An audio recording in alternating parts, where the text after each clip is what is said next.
किन्नर चुड़ैल। गोरखपुर नाम का एक गांव हुआ करता था। उस गांव में ज्यादा लोग नहीं रहते थे। उस गांव में एक गर्भवती विधवा औरत रहती थी।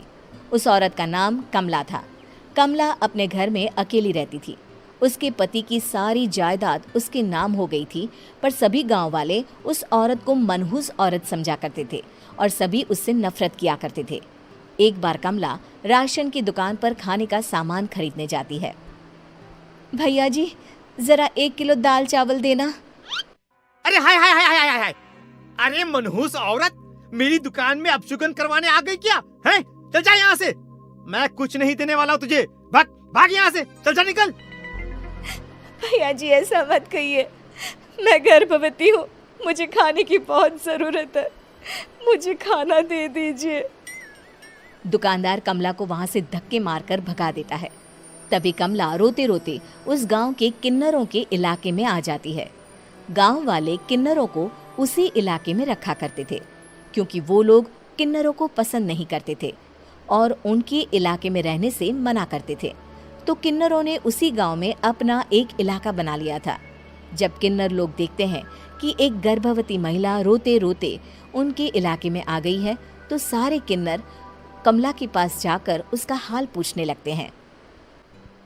क्या हुआ बहन, तुम्हारी गर्भवती अवस्था में इतनी बुरी हालत कैसे? तुम रो क्यों रही हो? तुम डरो मत, हम तुम्हें कोई नुकसान नहीं पहुंचाएंगे। तुम शांत होकर सब बताओ कि हुआ क्या है। मैं कमला हूँ। मैं गांव के दूसरे इलाके से आई हूँ। 2 महीने पहले ही मेरे पति की मौत हुई है। मुझे गांव के लोग मनहूस मानते हैं, क्योंकि मैं विधवा हूँ और गर्भवती भी। वहाँ के लोग मुझे खाने के लिए कुछ बेचने के लिए भी तैयार नहीं, जिससे मेरा गुजारा नहीं हो रहा था। कोई बात नहीं कमला, हम तुम्हारा ख्याल रखेंगे। किन्नर लोग कमला को एक खाली घर में रहने के लिए जगह दे देते हैं और उसकी देखभाल भी करते हैं। कुछ ही महीने बाद कमला अपने बच्चे को जन्म देती है, पर अफसोस, कमला बच्चे को जन्म देते ही अपनी जान गंवा देती है। जब सब किन्नर बच्चे को देखते हैं तो बहुत खुश हो जाते हैं, क्योंकि वो बच्चा भी किन्नर ही था। कमला ने एक किन्नर बच्चे को जन्म दिया था। अब इस बच्चे की देखभाल कौन करेगा? हम तो इस बच्चे को गांव के दूसरे इलाके में भी नहीं भेज सकते। और तो क्या हुआ, इस बच्चे की माँ नहीं रही तो हम इसे पालेंगे। अब ये हमारे इलाके में रहेगा, हमारे साथ रहेगा। फिर वो किन्नर उस किन्नर बच्चे को गोद ले लेते हैं, उसका नामकरण कराते हैं। उस किन्नर बच्चे का नाम शक्ति रखा जाता है। देखते ही देखते शक्ति बड़ी होने लगती है। उसके रंग रूप बहुत सुंदर थे। वो बहुत सुंदर किन्नर दिखती है। एक दिन शक्ति एक किन्नर से पूछती है, माँ जी सुनिए ना, ये गांव के दूसरे इलाके में भी तो लोग रहते हैं, तो हम वहाँ क्यों नहीं जाते? हम उनसे अलग क्यों रहते हैं? शक्ति, क्योंकि वो लोग हमारे जैसे नहीं, वो लोग हमें पसंद नहीं करते, इसीलिए हम उनसे अलग रहते हैं। क्यों? वो हमें क्यों पसंद नहीं करते? मुझे एक बार उस इलाके में जाना है। मैं एक बार वहाँ जाकर घूम कर आऊँ। शक्ति, खबरदार, जो तू उस इलाके में कभी भी गई तो अपनी जान नहीं गंवाना चाहती तो उस इलाके में कभी कदम भी नहीं रखेगी, समझी? इतना कहकर वो किन्नर वहाँ से चली जाती है। शक्ति उस किन्नर की बात सुनकर बहुत रोती है। माँ जी, ऐसा कैसे कह सकती है? उन्होंने इतनी सी बात के लिए मुझे इतना डांटा। अब तो मैं उस इलाके में ज़रूर जाऊंगी। फिर एक दिन शक्ति गांव के दूसरे इलाके में चुपके से जाती है। ये लोग तो हमारे जैसे ही इंसान हैं, तो ये हमसे नफरत क्यों करते हैं? जब शक्ति उस इलाके में पहुंचती है तो गांव के सारे आदमी उसके रूप से मोहित हो जाते हैं। वो लोग ये अंदाज़ा नहीं लगा पाते कि वो किन्नर है। शक्ति की सुंदरता देखकर सारे गांव वाले उसकी तारीफ करने लगते हैं। तभी गांव का चक्कर लगाने गांव के जमींदार का बेटा हर्ष वहां पहुंचता है। हर्ष भी दिखने में बहुत सुंदर होता है। जब हर्ष ने शक्ति को देखा तो वो भी उससे मोहित हो गया, और जब शक्ति की नज़र हर्ष पर पड़ी तो वो हर्ष को देखकर मोहित हो गई। आपको पहले कभी इस गांव में देखा नहीं। इस गांव में आप नए हैं क्या? जी नहीं, वो मैं बस। तभी शक्ति बोलते बोलते रुक जाती है और मन में सोचने लगती है, अगर मैंने इनको बता दिया कि मैं दूसरे इलाके से आई हूँ तो वो समझ जाएंगे कि मैं किन्नर हूँ, इसलिए मुझे इनसे झूठ ही बोलना पड़ेगा।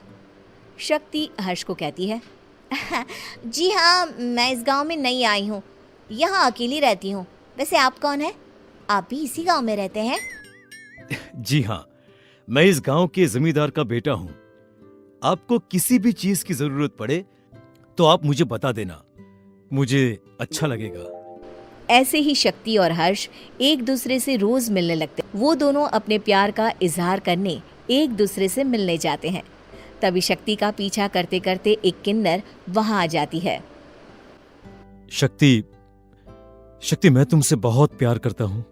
मैं तुमसे शादी करना चाहता हूँ। क्या तुम मुझसे शादी करोगी? हाँ हर्ष, मैं तुमसे शादी करूँगी, पर मैं तुमको अपने बारे में एक सच्चाई बताना चाहती हूँ जो मैंने तुमसे छुपा कर रखी है। तभी उनके बीच में ही वो किन्नर आ जाती है। शक्ति, तेरी हिम्मत कैसे हुई ऐसा करने की? वो किन्नर शक्ति को खींचकर गांव के जमींदार के पास ले जाती है। हर्ष भी वहां शक्ति को बचाने के लिए पहुंच जाता है। जमींदार शक्ति और हर्ष के प्यार के बारे में सुनकर गुस्से में आ जाता है और शक्ति को गांव के बाहर निकालने की सजा देता है। शक्ति ये बात सहन नहीं कर पाती और कुएं में कूदकर अपनी जान दे देती है। जमींदार हर्ष की शादी गांव की एक लड़की से करवा देता है, पर हर्ष इस शादी से खुश नहीं होता। शक्ति अपना बदला लेने के लिए मरने के बाद किन्नर चुड़ैल बन जाती है।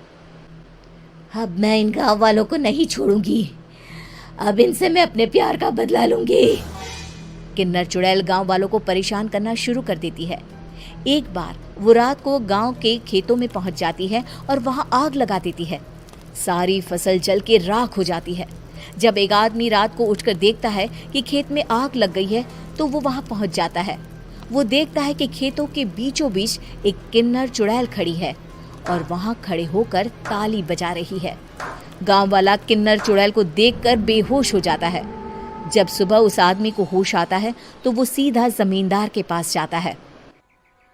अरे जमींदार साहब, अरे वो किन्नर चुड़ैल ने मेरी सारी फसल जला दी। अब मैं क्या करूंगा? क्या होगा मेरा? जमींदार चुड़ैल किन्नर का नाम सुनते ही सब कुछ समझ जाता है। अब वो बहुत डर जाता है। उसी रात को जब जमींदार डर के मारे अपने कमरे में सो नहीं पाता, तभी वहां अचानक से किन्नर चुड़ैल आ जाती है। किन्नर चुड़ैल जोर जोर से जमींदार के आगे खड़ी होकर हंसने लगती है और ताली बजाने लगती है। जमींदार उस डरावनी किन्नर चुड़ैल को देखकर बहुत डर जाता है। तूने मेरे साथ बहुत बुरा किया, अब मैं तुझे जान से मार दूंगी। नहीं नहीं नहीं नहीं, नहीं। मुझे माफ कर दो, मुझे मत मारो। मैं कभी ऐसा दोबारा नहीं करूंगा। अब तुम जो बोलोगी वही मैं करूंगा। ठीक है, मैं चाहती हूँ कि किन्नर इलाका गांव के इलाके से जुड़े और गांव का कोई भी आदमी किन्नर समाज से द्वेष ना करे, उससे नफरत ना करे, नहीं तो मैं सारे गांव को मार दूंगी।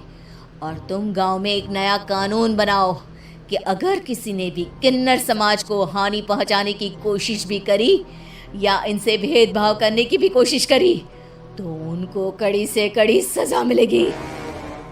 हाँ हाँ हाँ हाँ, मैं ऐसा ही करूंगा। तुम जो बोलोगी वो मैं करूंगा, पर मुझे जाने दो प्लीज। तब वो किन्नर चुड़ैल वहां से चली जाती है। गांव का जमींदार किन्नर चुड़ैल का कहा मानते हुए दोनों इलाकों को एक कर देता है और नया कानून भी लागू कर देता है। तब से वहां किन्नर समाज और बाकी गांव वाले शांतिपूर्वक रहने लगते हैं।